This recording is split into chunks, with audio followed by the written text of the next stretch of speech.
उनको उनकी vote bank का डर लगता है। चली जाएगी, चली जाएगी, चली जाएगी। 5 अगस्त 2019 को मोदी जी ने संविधान से धारा 370 और 35A को उखाड़ कर फेंक दिया। मैं खुद उस वक्त शिवसेना के साथ जो संवाद हुआ मैंने खुद ने किया है, और मैं फिर से आज कहना चाहता हूं कि उस वक्त तय हुआ था कि देवेंद्र फडणवीस के नेतृत्व में चुनाव लड़ा जाएगा और मुख्यमंत्री भारतीय जनता।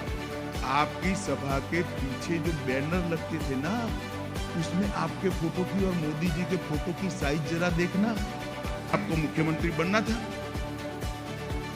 आपने हमारे साथ विश्वासघात किया, सत्ता के लिए हिंदुत्व के साथ समझौता कर लिया। दो पीढ़ी से जिनके सामने लड़ते थे उनकी गोदी में बैठ गए। हमने मुकर कर कोई लाग लपेट के बगैर ये बात लेकर महाराष्ट्र के मतदाताओं के पास, पुणे के मतदाताओं के पास जाना पड़ेगा। ये निकम्मी सरकार। देश के गृह मंत्री को कुछ काम नहीं होगा देश में तो आपको मैं उनके पास कानून की सूची भेज दूंगा मेरी पार्टी की तरफ से कि देश में लॉ एंड ऑर्डर और भी बहुत से मुद्दे हैं। कर्नाटक में जाइए, छत्रपति शिवाजी महाराज के अपमान के बाद वहां के लॉ एंड ऑर्डर की सिचुएशन बहुत खराब हो गई और हमने हिंदुत्व का विचार न कभी छोड़ा था न छोड़ेंगे। आप कितने भी हाथ में सीबीआई, ईडी जैसे शस्त्र लेकर घूमिए और हम पे वार करने की कोशिश कीजिए, हमें कुछ नहीं होगा। ये उनका एक फ्रस्ट्रेशन है उनके पार्टी का महाराष्ट्र में। ये फ्रस्ट्रेशन कल तक राज्य के नेताओं तक सीमित था, लेकिन भारतीय जनता पार्टी के दिल्ली के केंद्र के शीर्ष नेता भी इस प्रकार से फ्रस्ट्रेशन में आकर बात करने लगे तो मुझे और राज्य के मुख्यमंत्री उद्धव ठाकरे जी को बहुत ही आश्चर्य होता है।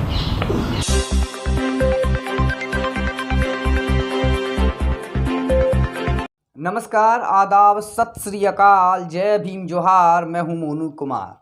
दर्शकों, महाराष्ट्र में 2 जिला परिषद और 106 नगर पंचायत की सीटों पर चुनाव होने हैं। बीते शुक्रवार को चुनाव आयोग द्वारा चुनाव की घोषणा कर दी गई। ये चुनाव आने वाला 2022 के पहले महीने यानी 18 जनवरी को कराए जाएंगे और चुनाव की घोषणा 19 जनवरी को कर दी जाएगी। इसी बीच केंद्रीय गृह मंत्री अमित शाह महाराष्ट्र में एक कार्यक्रम को संबोधित कर रहे थे और उस कार्यक्रम को संबोधित करते हुए उन्होंने बताया कि किस प्रकार से भारतीय जनता पार्टी ने जम्मू कश्मीर से धारा 370 और 35 को समाप्त किया, केदारनाथ का पुनर्निर्माण किया, अयोध्या में भव्य राम मंदिर का निर्माण करवाया और उसके बाद अभी हाल ही में काशी विश्वनाथ कॉरिडोर का प्रधानमंत्री मोदी द्वारा उद्घाटन कराया गया। इसके बाद केंद्रीय गृह मंत्री अमित शाह महाराष्ट्र की महागाड़ी सरकार और महाराष्ट्र के मुख्यमंत्री व शिवसेना प्रमुख उद्धव ठाकरे पर एक के बाद एक कई हमले किए। उन्होंने अपने पुराने गठबंधन के साथी शिवसेना पर हमला करते हुए बोला कि किस प्रकार से शिवसेना ने आज अपनी विचारधारा के साथ समझौता किया है। जिस पार्टी की विचारधारा को लेकर वह पिछले 2 दशकों से लड़ते आ रहे हैं, आज उन्हीं की गोद में जाकर बैठ गए। उन्हें तो मुख्यमंत्री बनना था, इसलिए उन्होंने ऐसा किया। केंद्रीय गृह मंत्री अमित शाह ने आगे कहते हुए कहा कि आज शिवसेना ने हिंदुत्व से समझौता कर लिया है। अमित शाह ने शिवसेना पर और क्या क्या आरोप लगाए, आप खुद ही सुनिए। महाराष्ट्र की जनता ने झोली मोदी जी की कमल से भर दी और पूर्ण बहुमत की फिर से सरकार आई और 5 अगस्त 2019 को मोदी जी ने संविधान से धारा 370 और 35A को उखाड़ कर फेंक दिया और खून का कतरा भी नहीं हुआ, एक गोली नहीं चलानी पड़ी। जो कहते थे खून की नदियां बहेगी, वो देखते ही देखते रह गए और आज हमारा कश्मीर भारत मां का मुकुटमणि आज भारत के साथ हमेशा के लिए जुड़ गया। ये काम तभी होते हैं जब कोई करने का ठान कर बैठ जाए। अभी कुछ दिन पहले काशी विश्वनाथ का कॉरिडोर का लोकार्पण नरेंद्र मोदी जी ने किया। देखा है या नहीं देखा है भाई? जरा जोर से बोलो, देखा है या नहीं देखा है? मैं कई बार बाबा विश्वनाथ के दरबार में गया था और वहां देखकर दिल में से बहुत ऊंडा निश्वास निकलता था। क्या स्थिति है, क्या भव्य दरबार था बाबा का, क्या हो गया। और देखते देखते देखते और ये स्थिति आज की नहीं थी। औरंगजेब से लेकर आज तक जो भी वहां दर्शन करने जाता था मन मसोकर निकलता था। बाबा के दर्शन का आनंद तो होता ही था, मगर बाबा की स्थिति देखकर बहुत दुख होता था। आज औरंगजेब से लेकर आज तक जितने लोगों ने जी जलाया था वो सभी का तर्पण नरेंद्र मोदी जी ने कर दिया और वहां पर एक भव्य कॉरिडोर का निर्माण। मैं इसलिए कह रहा हूं कि हम जो कहते हैं वो करते हैं, हमें झिझक नहीं, हमें कोई शर्म नहीं। हम जो कहते हैं वो करते हैं।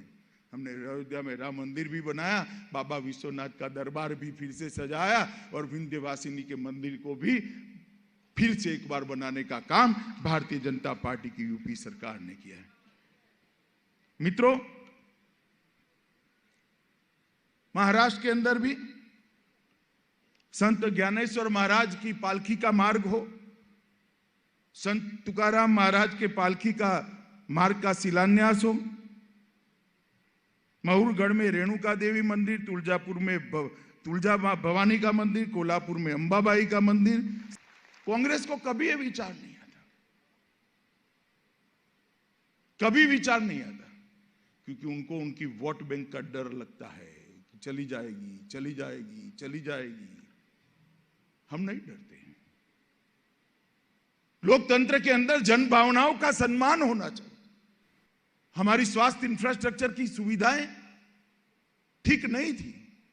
देश भर में एक ही लेबोरेटरी थी जो कोरोना पॉजिटिव और नेगेटिव बता सकती थी, पुणे में थी।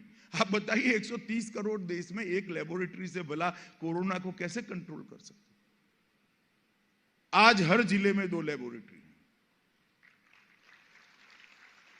आज ऑक्सीजन सिलेंडर वाले बेड के संख्या 10 गुना बढ़ चुकी है, वेंटिलेटर वाली संख्या अनेक गुना बढ़ चुकी है।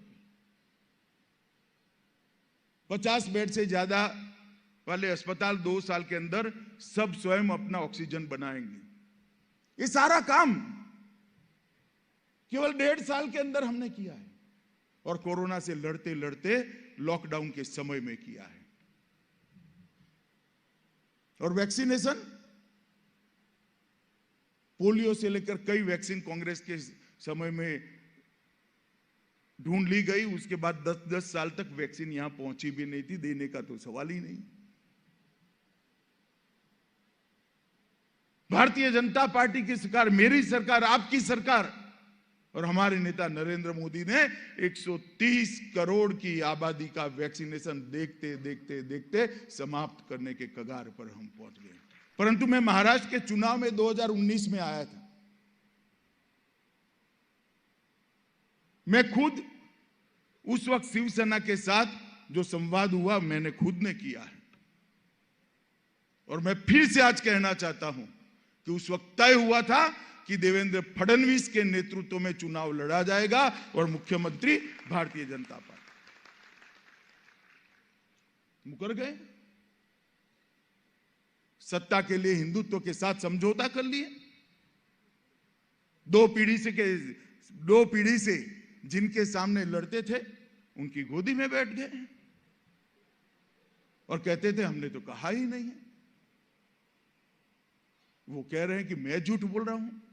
चलो भैया, 1 सेकंड के लिए मान रहे हैं, मगर आपकी सभा के पीछे जो बैनर लगते थे ना, उसमें आपके फोटो की और मोदी जी के फोटो की साइज जरा देखना।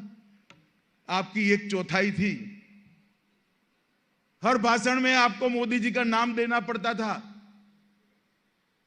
आपकी उपस्थिति में मैंने और मोदी जी ने दोनों ने कहा था कि देवेंद्र फडणवीस के नेतृत्व में चुनाव लड़े हैं और एनडीए जीतने के बाद देवेंद्र फडणवीस मुख्यमंत्री बने। मगर चूंकि आपको मुख्यमंत्री बनना था,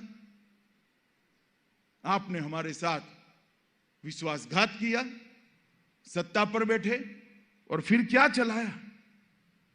मैं कुछ समय पहले आया था, तब मैंने कहा था कि महाराष्ट्र की अघाड़ी सरकार इस प्रकार की सरकार है जो 3 पहिए वाली ऑटो रिक्शा है, जिसके तीनों पहिए अलग अलग दिशा में जा रहे हैं। मगर मेरी थोड़ी गलती हो गई।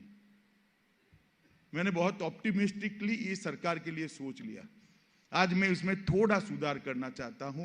महाराष्ट्र की अघाड़ी सरकार 3 पहिए वाली ऑटो रिक्शा है, जिसके तीनों पहिए अलग अलग दिशा में है और तीनों पहिए पंक्चर है, जो चलती ही नहीं है,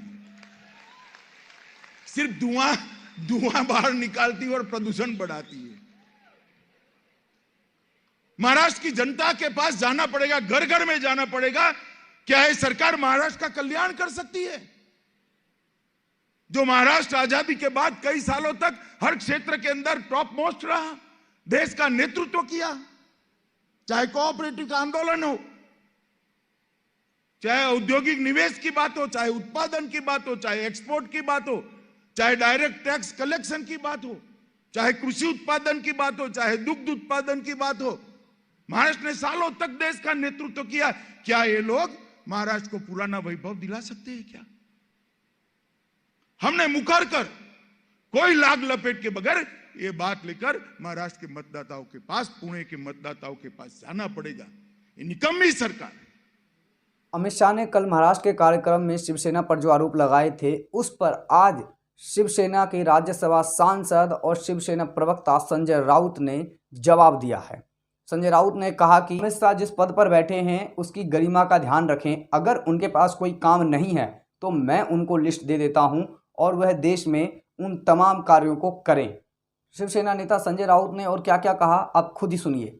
देश के गृह मंत्री को कुछ काम नहीं होगा देश में, तो आपको मैं उनके पास कानून की सूची भेज दूंगा मेरी पार्टी की तरफ से, कि देश में लॉ एंड ऑर्डर और भी बहुत से मुद्दे हैं। कर्नाटक में जाइए, छत्रपति शिवाजी महाराज के अपमान के बाद वहाँ के लॉ एंड ऑर्डर की सिचुएशन बहुत खराब हो गई है। अब देख लीजिए, महाराष्ट्र में हमारी सरकार बहुत ही ठीक तरह से चल रही है और हमने हिंदुत्व का विचार न कभी छोड़ा था न छोड़ेंगे, ये भी अमित भाई को मालूम है।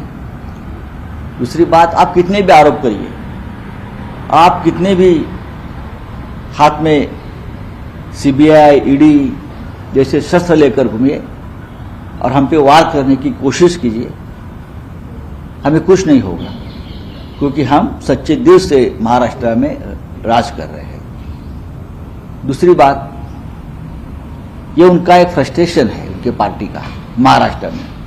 ये फ्रस्ट्रेशन कल तक राज्य के नेताओं तक सीमित था, लेकिन भारतीय जनता पार्टी के दिल्ली के केंद्र के शीर्ष नेता भी इस प्रकार से फ्रस्ट्रेशन में आकर बात करने लगे, तो मुझे और राज्य के मुख्यमंत्री उद्धव ठाकरे जी को बहुत ही आश्चर्य होता है।